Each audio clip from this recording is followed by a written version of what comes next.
Welcome to the IA on AI podcast, part of the Audit Podcast Network, where we bring you weekly updates on AI from the internal auditor's perspective.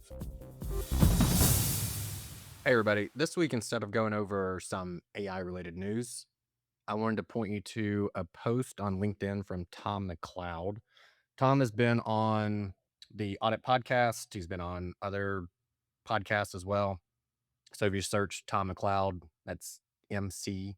I'm sure you can find plenty from Tom. He also posts, it seems like every day on AI and internal audit. And so a really good follow. If nothing else, and especially that's kind of what we're going to do here in a minute, is just to get people thinking about the future of internal audit with AI.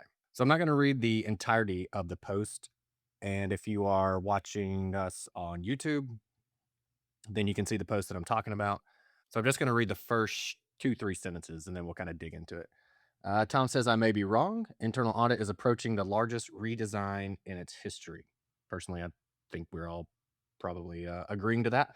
And let's be honest, many of my strongest views about that redesign may be wrong. And with as fast as things are changing and the number of points, I think there's like 10, 12 points that Tom makes. Some of them are going to be wrong. But I just want to pull out a few of those. And like I said, if nothing else, get people thinking about what the future is really going to be like. Tom also used Notebook LM to create this nice visual. So again, if you're watching my screen, we'll blow it up for everybody. All right, so one of Tom's first statements, he says, my belief, full population testing, sampling is becoming a choice rather than a constraint. We can examine every transaction.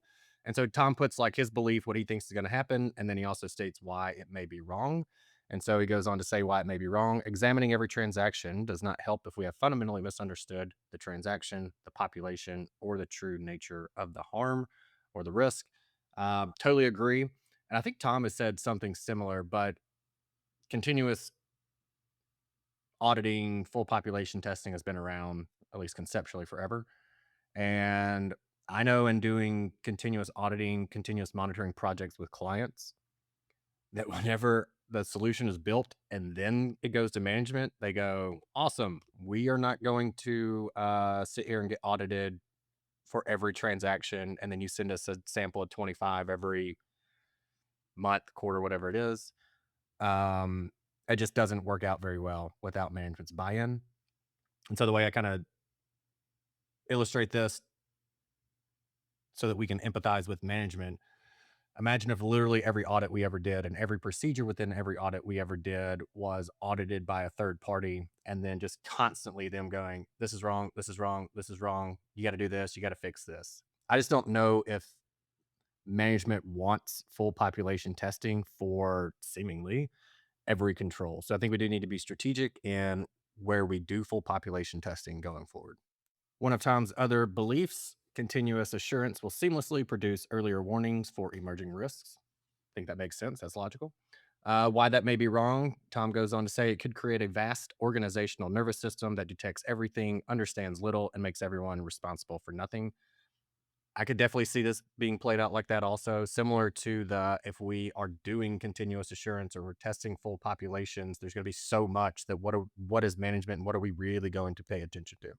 Tom's other belief is the death of the report or the audit report. The formal audit report will lose its central place as real-time dashboards take over.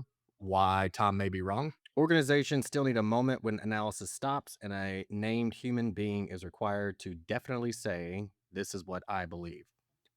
I agree with this 100%. I think there's still going to have to be people having the conversations. So agree with that part.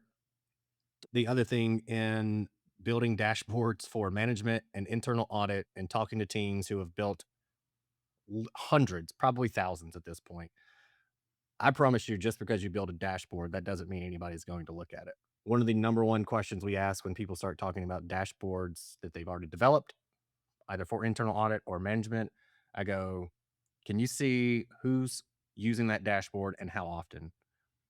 And most of the time, you can see at least what's being used, and it is very little. I mean, there's dashboards with 13 pages on it, and somebody looks at one graph on one of those. But dashboard design aside, I still agree. I think there's going to have to be the human in there. There's 7 of these AI promises and the reality of that. So what Tom thinks and then where he could be wrong, like you mentioned. So there's 7 of those. Go check out the post and read more in there. There's always really good stuff in the comments of those also. Um, if you look at it though, Tom does these across testing, planning, timing, reporting, talent, relevance, and the board. So it's pretty interesting in the way that he came up with the structure of that. And then because this close is better than anything I could come up with, I'm going to quote exactly from Tom's last slide from this LinkedIn post. He says, "The new mandate, visible, useful humility. The profession does not need another person selling certainty about AI. It needs people prepared to place their most valuable convictions where they can be tested, damaged, and, when necessary, destroyed. If I, this is Tom here, if I am right, internal audit will be rebuilt. If I am wrong, I want to be wrong early, visibly, and useful." And then I really like the way Tom wraps up this whole thing. So to close this out, Tom says, "Getting the future wrong is forgivable. Watching the evidence change and continuing to sell the old conviction because your reputation depends on it is not."